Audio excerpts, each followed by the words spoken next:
Just because you can make your mortgage payment doesn't mean that you can afford it. Back when I was a real estate agent, you'd hear people talk about the 33% rule, which essentially said that you want your mortgage payment to be less than a third of your gross income before taxes. Nowadays, you hear banks talking about the 28% rule, which says you take your monthly gross income, so before taxes, and you take 28% of that. That's how much your mortgage payment should be.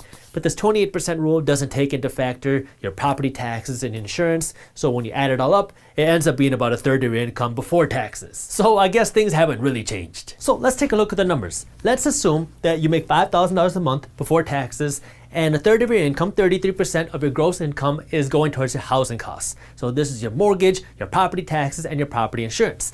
That means that you're paying $1,650 a month for your mortgage, property taxes, and insurance.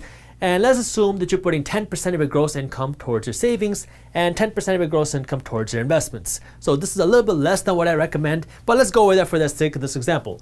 That's another $1,000 going towards your savings and investments. And of course, you have to pay income taxes on this $5,000 because the IRS wants their cut. And if you're making $5,000 a month, that's $1,100 a month going towards your income taxes, assuming that you're not in a super high tax state like California or New York. If you spend this money on your income taxes, on your savings and investing, and then this much is going towards your housing costs, that's gonna leave you with $1,250 a month to spend on your car insurance, your car repairs, your gas, your heating, your AC, your groceries, your medical bills, your vacations, your birthdays, and everything else. The majority of Americans are living paycheck to paycheck because of how high their housing bill is. That means you don't have this $1,000 going towards your savings and investments, and you can replace that with your credit card bills and your student loan bills. So you have no money going to your savings and investments, you have more money going to all of your bills, and you have nothing left over for yourself because you're spending way too much money on your housing payments because that's what everybody thinks is normal. Now what I want you to do is stop thinking like the majority of people, because we're the minority mindset,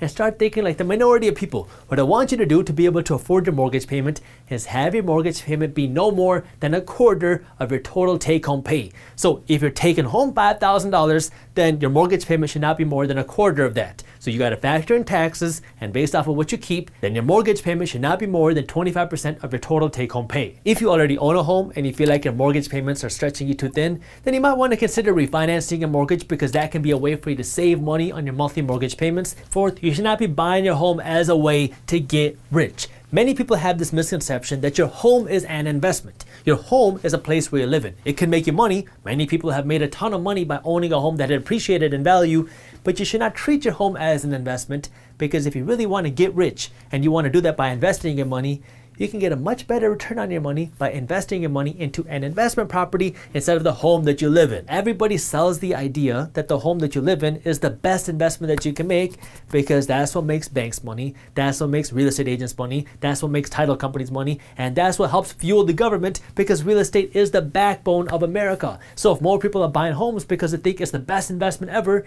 then the whole economy continues to function. However, your home is a place where you live. It is different than an investment. An investment, especially when we're talking about real estate, comes with different tax breaks, it comes with different types of income, and it comes with different benefits. The home that you live in is something that you use. Now, this is something that can make you a lot of money. If you bought your home for $250,000 and it appreciates in value over the time that you live there, and you sell it for $750,000, well, you just made $500,000 in profit. However, you don't want to buy a home with the goal of trying to get rich off of it. This is where you can get into a trap of buying a home for the wrong reasons. Are you buying a home to get rich, or are you buying a home for a place to live? Because if you buy a home with the idea that you're going to get rich off of it, it's much easier to get you to buy a home that you can't afford, with a down payment that you can't afford, with a monthly payment that you can't afford. Now, you're living in this big home, and it looks nice, it looks good on Instagram, your friends like it, but you're stretching yourself way too thin financially, and now if anything happens to the economy, or if anything happens to you financially,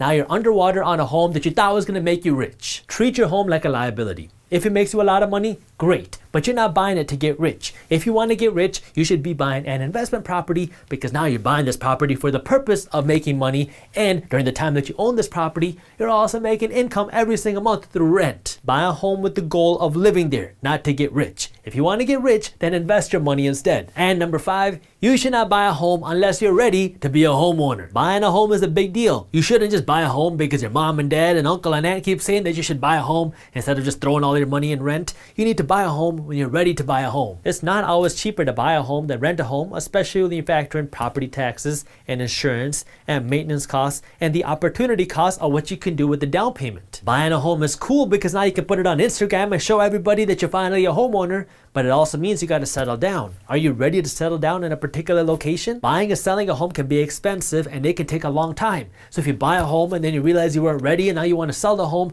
it could take you 2, 3, 4, 5, 6 months to actually sell the home and find a good buyer. That means your equity and your money in your home could be tied up for a long time as you're looking to sell your home.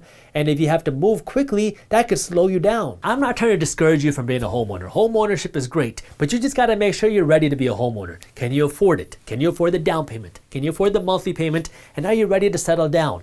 If you are not ready to be a homeowner, don't go and buy a home just because everybody else is doing it. You are going to regret that decision later. Instead, rent a home, figure out where you like to live, figure out your money situation, and once you're ready to buy a home, now you can go out and find the dream home that you want and actually be able to afford it. If you enjoyed this clip and you want to continue your financial education journey, I have another video that I think you'll love. All you got to do is click that button right over there. And for those of you who want to stay up to date on the top finance and business news, you can join Market Briefs, my free financial newsletter, by clicking that button below. Thank you for watching, and I'll see you in the next one.